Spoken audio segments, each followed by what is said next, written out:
നാരായണീയം എഴുതിയ ഭട്ടതിരി ഒരു മീമാംസകനായിരുന്നു. ആദ്യം അച്യുതപ്രസാദരുടെ മകളെ തന്നെ വിവാഹം ചെയ്തു. എന്നിട്ട് പണ്ടനുഷ്ഠിച്ചിരുന്ന വേദങ്ങളും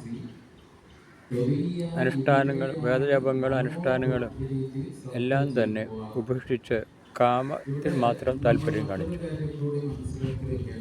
അങ്ങനെ ഒരു അധപ്പതനം ഉണ്ടായി.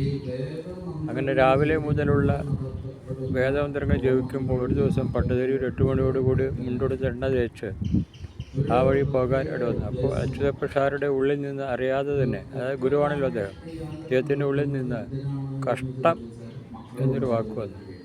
ഈ വാക്ക് നാരായണ ഭട്ടതിരിയുടെ നെഞ്ചിൽ കൊണ്ടു. അപ്പോൾ തന്നെ അദ്ദേഹം പോയി സർവപ്രായശ്ചിത്തമായ മുങ്ങിക്കുളിക്കലും പരിഹാരങ്ങളും ചെയ്ത് വസ്ത്രം മാറി വന്ന് ഗുരുവിനെ സാഷ്ടാംഗം നമസ്കരിക്കുകയാണ് ചെയ്തത്. അപ്പോൾ തൻ്റെ സർവ്വ അറിവും ഗുരുവിൽ സമർപ്പിച്ചു. തൻ്റെ ശ്രദ്ധ, അറിവ്, ഭക്തി ഇത് മൂന്നും ഗുരുവിലേക്ക് സമർപ്പിക്കുകയാണ് ചെയ്തത്. അപ്പോൾ ഗുരുവിൽ നിന്ന് പ്രായശ്ചിത്തത്തിന് ഒതുങ്ങുന്ന അനുഗ്രഹം സൂക്ഷ്മതലത്തിൽ ഭട്ടതിരിയിലേക്ക് പ്രവഹിക്കുകയുണ്ടായി. അനന്തരം പൂർവജന്മ കർമാന്തരം കൊണ്ട് തനിക്ക് സംഭവിച്ച വാതരോഗത്തെ അച്യുതപ്രസാദരുടെ നിന്ന് ഒരു കർമ്മം വഴി നാരായണ ഭട്ടതിരിപ്പാട് ഏറ്റെടുക്കുന്നുണ്ട്. അവിടെ ഗുരുവിൻ്റെ കൃപ മാത്രമല്ല, പുണ്യം കൂടി ഭട്ടതിരിക്ക് കിട്ടുന്നുണ്ട്. പിന്നീട് ഭട്ടതിരി ഗുരുവായൂരമ്പലത്തിൽ വന്ന് നാരായണീയ ശ്ലോകങ്ങൾ എഴുതുമ്പോൾ ഈ ശ്ലോകങ്ങളല്ല വാസ്തവത്തിൽ സമർപ്പിച്ചത്. ശ്ലോകം ഒരു മാധ്യമം മാത്രമാണ്. ഭട്ടതിരിയുടെ ശ്രദ്ധ, ഭക്തി, ജ്ഞാനം ഇത് മൂന്നിലും ഏറ്റവും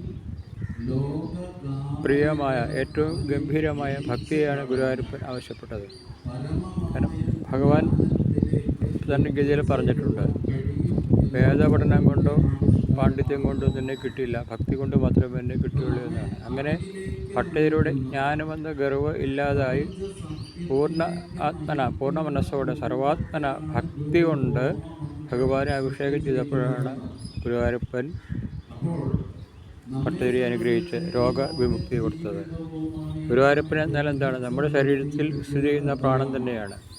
നാം തന്നെയാണ് ഗുരുവായൂരപ്പൻ എന്ന ഉദാത്തമായ സങ്കല്പത്തിലേക്ക് ഭട്ടതിരി എത്തിച്ചേർന്നു കാണണം.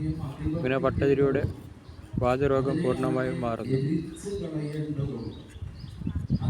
അതുകൊണ്ടാണ് നാരായണത്തിന് ഇത്ര വിശേഷത വരുന്നത്. നാരായണീയം ജപിക്കുന്നതിലൂടെ രോഗശാന്തി വരുമെന്നുള്ള സത്യം തന്നെയാണ്. ഇവിടെ വിശ്വാസമാണ് വർക്ക് ചെയ്യുന്നത്. ഇതൊരു വിശ്വാസ ചികിത്സയാണ്.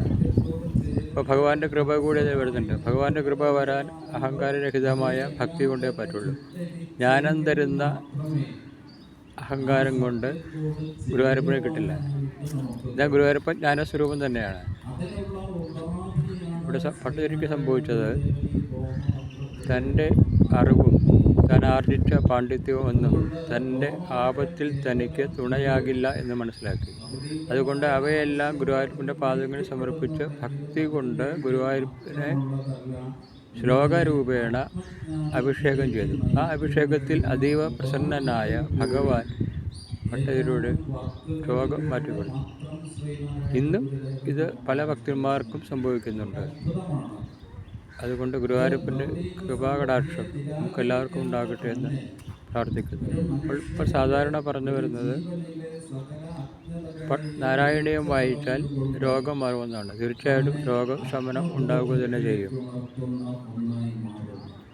അസ്മിൻ പരാത്മൻ അനുവാദ കൽപത്മേ എന്നൊക്കെയുള്ള ശ്ലോകങ്ങൾ വളരെ പ്രസിദ്ധമാണ്. പക്ഷേ ഏത് ശ്ലോകം വായിച്ചാലും അതിലെല്ലാം രോഗത്തെ ശമിപ്പിക്കണേ എന്ന ഭൗതികമായ പ്രാർത്ഥന ഭട്ടതിരി നടത്തുന്നുണ്ട്. ഇപ്പം ഭട്ടതിരിയുടെ ഗുരുവിൻ്റെ ഭക്തി അധിഷ്ഠിതമായ ജ്ഞാനം ഭട്ടതിരിയിലൂടെ ഗുരുവായൂരപ്പനിലേക്ക് പ്രവഹിക്കുകയും ആ ജ്ഞാനം, ഗുരുവായൂരപ്പന് ജ്ഞാനം ആവശ്യമില്ല, അതിനെ സ്വീകരിച്ച് തൻ്റെ അനുഗ്രഹം ഭട്ടതിരിക്ക് കൊടുത്ത പോലെ ഭട്ടതിരി ഗുരുവായൂരപ്പനും അദ്ദേഹത്തിൻ്റെ അനുഗ്രഹം നമ്മളിലേക്ക് വർഷിച്ചുകൊണ്ടേയിരിക്കും.